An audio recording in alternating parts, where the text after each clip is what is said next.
উত্তরবঙ্গের একাধিক জেলায় আগামী কয়েকদিন আবহাওয়ার বড় পরিবর্তন ইঙ্গিত দিল আবহাওয়া দপ্তর। ভোটের ফল বেরোনোর দিন পর্যন্ত দার্জিলিং, জলপাইগুড়ি, কালিম্পং, আলিপুরদুয়ার এবং কুচবিহার জেলায় বজ্র বিদ্যুৎ সহ বৃষ্টি, ঝোড়ো হাওয়া এবং ভারী বর্ষণের সম্ভাবনার কথা জানানো হয়েছে।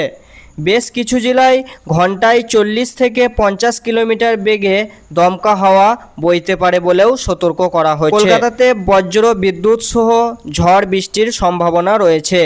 এছাড়া দক্ষিণবঙ্গের সব জেলাতেই ঝড় বৃষ্টির পূর্বাভাস রয়েছে। হাওড়া, হুগলি, 2 পরগনা হইতে শিলাবৃষ্টিও।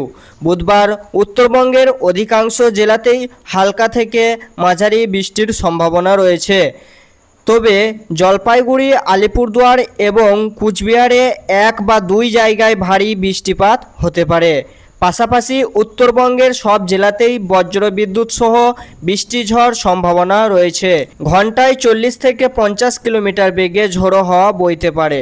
বৃহস্পতিবার দার্জিলিং, জলপাইগুড়ি, কালিম্পং, আলিপুরদুয়ার এবং কুচবিহারে ভারী বৃষ্টির পূর্বাভাস জারি করা হয়েছে। উত্তরবঙ্গের সব জেলাতেই বজ্র বিদ্যুৎ সহ ঝোড়ো আবহাওয়ার সম্ভাবনা রয়েছে।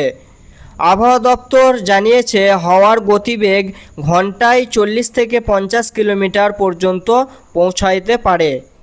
শুক্রবার উত্তরবঙ্গের বিস্তীর্ণ অংশে বৃষ্টি চলবে। দার্জিলিং, জলপাইগুড়ি এবং আলিপুরদুয়ারে ভারী বর্ষণের সম্ভাবনা রয়েছে। দার্জিলিং, জলপাইগুড়ি, কালিম্পং, আলিপুরদুয়ার ও কুচবিহারে ঘন্টায় 40 থেকে 50 কিলোমিটার বেগে ঝোড়ো হাওয়া বইতে পারে। বাকি জেলাগুলিতেও 30 থেকে 40 কিলোমিটার বেগে দমকা হওয়ার সম্ভাবনা রয়েছে। শনিবার দার্জিলিং, জলপাইগুড়ি, কালিম্পং, আলিপুরদুয়ার এবং কুচবিহার বহু জায়গায় বৃষ্টি হতে পারে। জলপাইগুড়ি, আলিপুরদুয়ার এবং দার্জিলিং জেলার কিছু অংশে ভারী বর্ষণের সম্ভাবনা রয়েছে। উত্তরবঙ্গের সব জেলাতেই বৃষ্টির সহ ঝোড়ো হাওয়া বইতে পারে।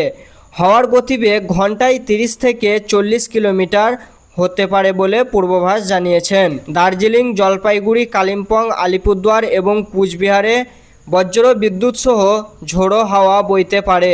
ঘন্টায় 30 থেকে 40 কিলোমিটার বেগে দমকা হওয়ার পূর্বাভাস রয়েছে।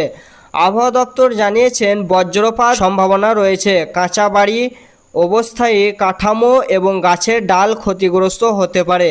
কৃষিজমি ও উদ্যান পালনেও প্রভাব পড়তে পারে। যান চলাচলের সমস্যাও হতে পারে বলে জানানো হয়েছে। খারাপ আবহাওয়ার সময় নিরাপত্তা জায়গা থাকার পরামর্শ দিয়েছেন আবহাওয়া দপ্তর।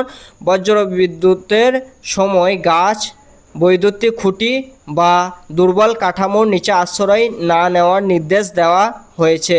জলাশয়ের কাছ থেকেও দূরে থাকতে বলা হয়েছে। প্রয়োজনে যান চলাচল নিয়ন্ত্রণ করা যাবে বলে